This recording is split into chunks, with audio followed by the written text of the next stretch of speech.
in fact, we should start with the questions, why should patients be involved in drug development?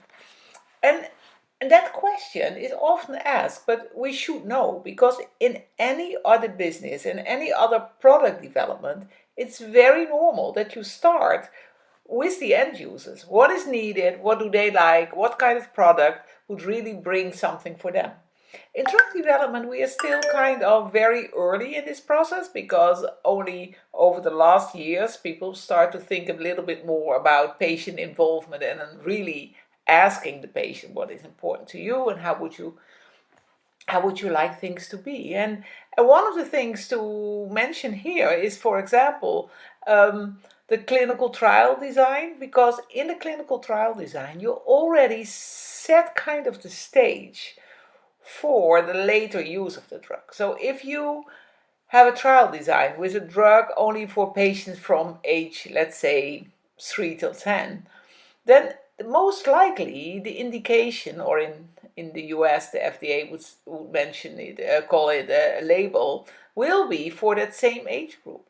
So in clinical trial design, you already have to see and think with the patients what is important, but also, and even more important probably, is which outcome measures you use. So are the outcome measures used in the trial really relevant to the patients? Because at the end, regulators and others and payers will ask to the patient, is that difference which is measured during the clinical trial really relevant to you and worth paying a lot of money for? Because especially in rare disease, a lot of drugs are very expensive, so you really want to make sure that not only the drug makes a difference, but that difference is relevant to the patient.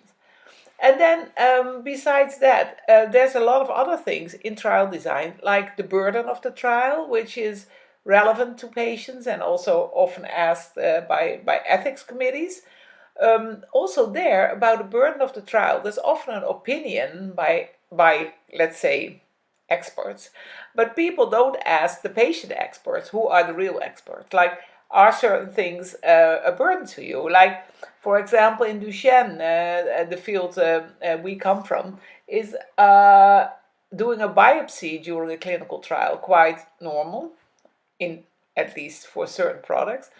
And there's always was the question, like, what does that mean? Is the biopsy a burden which we should accept or not? And then we just, as patients, and that's what patients' organizations can do, went back to patients who had a biopsy and to their parents and asked, like, would you consider a trial including a muscle biopsy again or not, and why, and under which criteria? So, and the end it was that the patients considered that biopsies in a placebo group were less appropriate and maybe even ethical than doing a biopsy in an earlier stage, where you really want to show that they're kind of the proof of principle, seeing if a drug is really on a cellular level or a tissue level, doing what it's expected to do. So we learned a lot from going back to patients, asking them also their preferences, like, if there's a drug which is developed, what is important to you to change, and what kind of side effects or risk are you willing to take? So if there's anything, I would say, don't start from bench to bed, start from bed to bench. Start trials which are important for patients.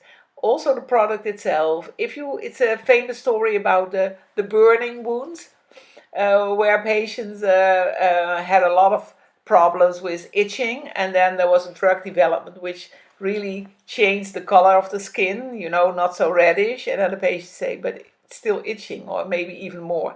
So then you have not developed a drug which is really relevant to the patient. So involve patients, go through them with your clinical trial plans, through the outcome measures, the burden of the trial, discuss the inclusion criteria, because that's also relevant. They know which group of patients would be available, where there's a conflict with other trials, and so on. And again, learn from other fields where with product development you start with the end user.